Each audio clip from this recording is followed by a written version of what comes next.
Olá pessoal, tudo bem com vocês? Estou aqui para fazer uma resolução comentada dos exercícios sobre peixes, tá? Então eu vou fazer a resolução de todos os exercícios. Então, a primeira página é a página 5, eu pedi o exercício 2. Então, o exercício 2 ele pergunta o seguinte: identifique as características comuns aos animais vertebrados, incluindo a explicação para essa denominação. Então, os vertebrados, pessoal, eles apresentam crânio, uma estrutura óssea que abriga a maior parte do sistema nervoso central e vértebras, o que dá característica ao nome do grupo, que protege a medula espinhal. Também componente do sistema nervoso central. Então, a presença de crânio e vértebras. O crânio vai proteger a maior parte do sistema nervoso central, que a gente vai chamar de encéfalo, e as vértebras, elas vão proteger a medula espinal, tá? Então, dessa página eu tinha pedido o exercício 2. Depois, na página 9, eu pedi os exercícios 3 e 4. Então, página 9, exercícios 3 e 4, tá? Então, vamos lá. Exercício 3. O grupo dos peixes é extremamente diversificado. No entanto, a maioria deles possui características em comum que permite que eles sejam classificados como peixes. Liste essas características.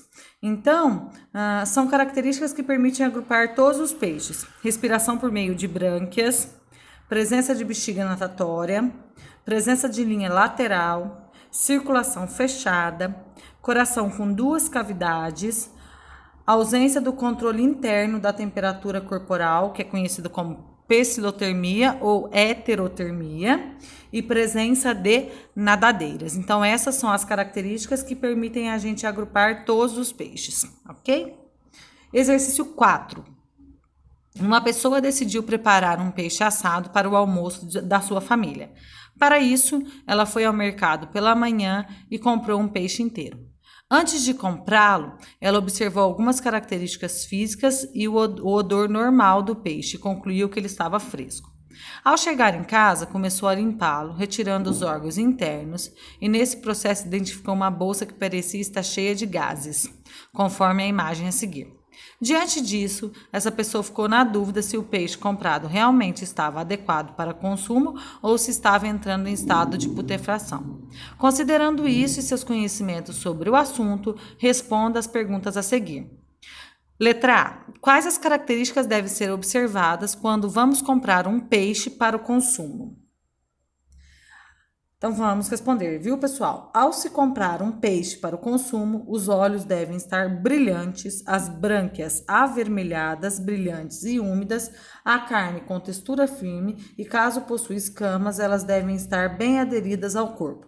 Todas essas características indicam que o peixe está fresco e adequado para o consumo. Resposta da letra A. Letra B. O que pode ser essa bolsa de ar? E qual a sua função? De acordo com explicitado no texto, é provável que esse peixe esteja estragado?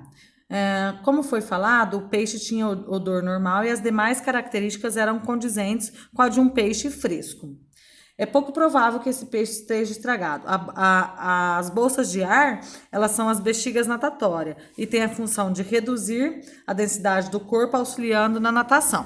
Então, pessoal, os peixes, eles possuem nessa bolsa e eles utilizam para flutuação. Então, eles conseguem subir e descer na coluna d'água sem gasto energético, com pouco gasto energético. Então, elas são utilizadas para auxiliar a flutuação do peixe, ok? Depois, eu pedi na página 10 os exercícios 5 e 6.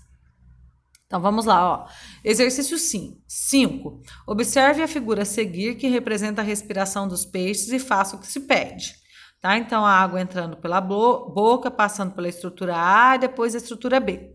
Nomeie as estruturas assinaladas como A e B. Então, a estrutura A são as brânquias, tá? E a estrutura B é o opérculo. Lembra? O opérculo é uma placa óssea que é utilizada aí para proteção dessas brânquias e para controlar a passagem de água, tá?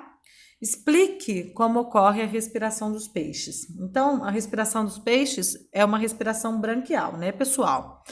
E o fluxo de água oxigenada, a água cheia de oxigênio entra pela boca do peixe, seguindo em direção às brânquias, como mostra o caminho aí da figura.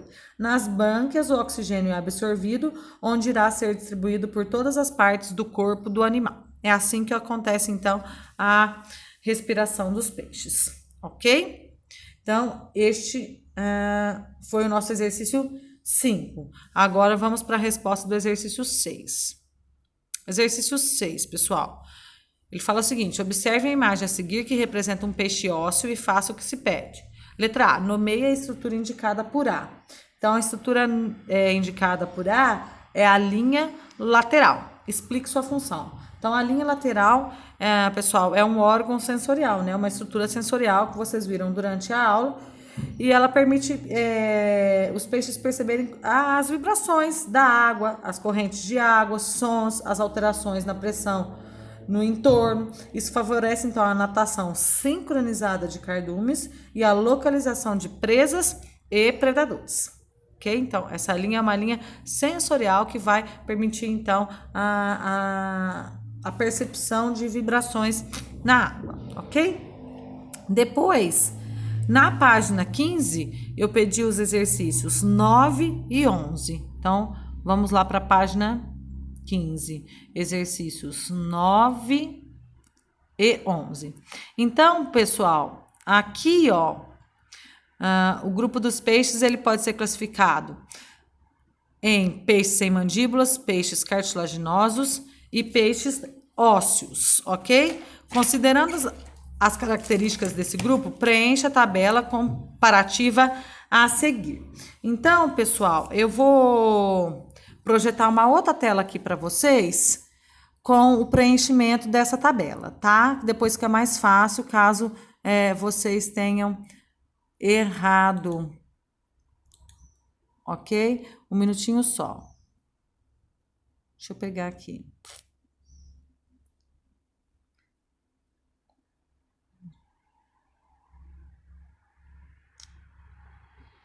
Banco de questões, cursos. Não. Então, vamos lá, ó, pessoal. Desculpe aí, tá? Então, vamos lá. Características. Estrutura da boca. Peixe sem mandíbulas. A boca, ela é circular com dentes córneos, tá? Peixes cartilaginosos. Possuem mandíbula com várias fileiras de dentes e a boca é ventral. Na verdade, eu vou pegar minha apostila aqui e vou colocar para vocês darem uma olhada rapidinho, tá? Então, aqui, ó, nós temos aqui, ó. Olha lá, ó. Peixes ósseos, boca na posição anterior do corpo, possuem dentes. Estrutura do esqueleto.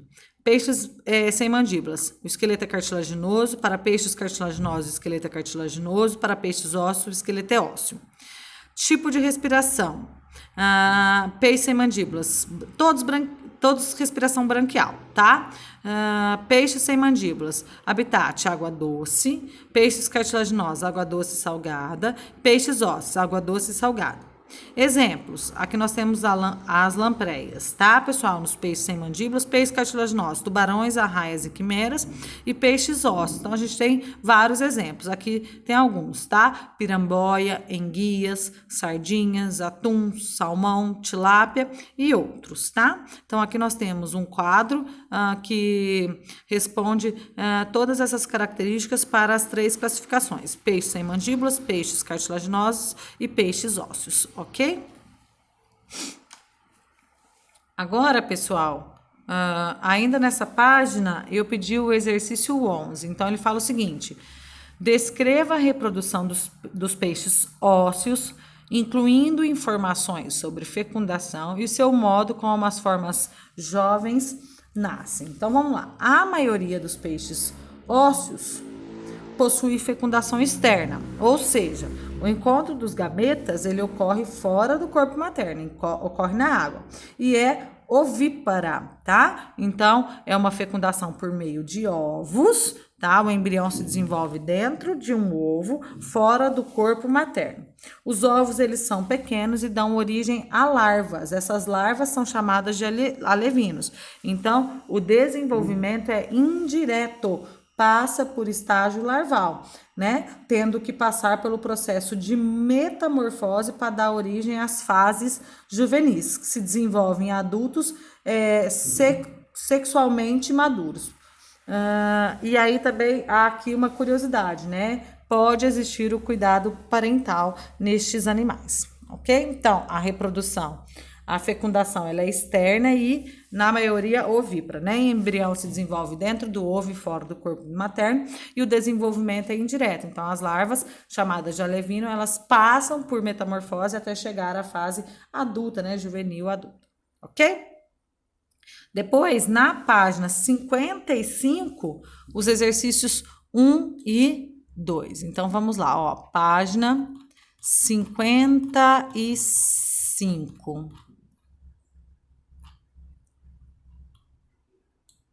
Bem no finalzinho, tá, pessoal? Os exercícios 1 e 2.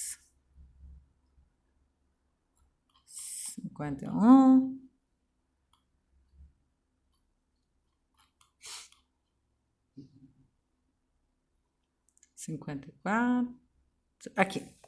Página 55, exercícios 1 e 2, dos exercícios propostos, tá? Então, o exercício 1, ele fala o seguinte: caracterize os animais cordados. Então, voltando lá no início do capítulo, os cordados são animais cuja principal característica é a presença de notocorda, estrutura localizada entre o tubo digestivo e a medula espinhal. Nos vertebrados, esta estrutura é substituída pela coluna vertebral. Então, a gente falou que a notocorda ela vai dar origem à coluna vertebral.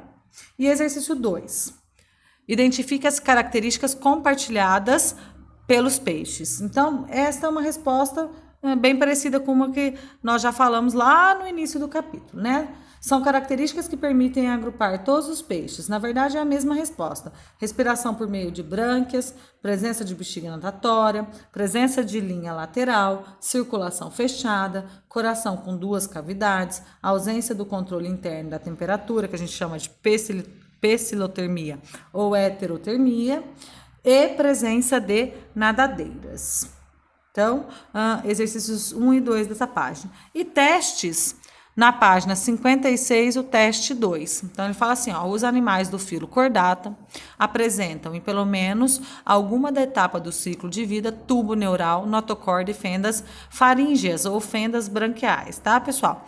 3 exemplos de animais pertencentes ao filo cordata são, então vamos pensar, lombrigas não pode, caracóis não pode, insetos todos invertebrados. Então, analisando bem as alternativas, a gente assinala como correta a alternativa C, lampreias, rãs e cetáceos, tá, pessoal? Um grande abraço, finalizo aqui a nossa correção sobre peixes. Até a próxima. Tchau!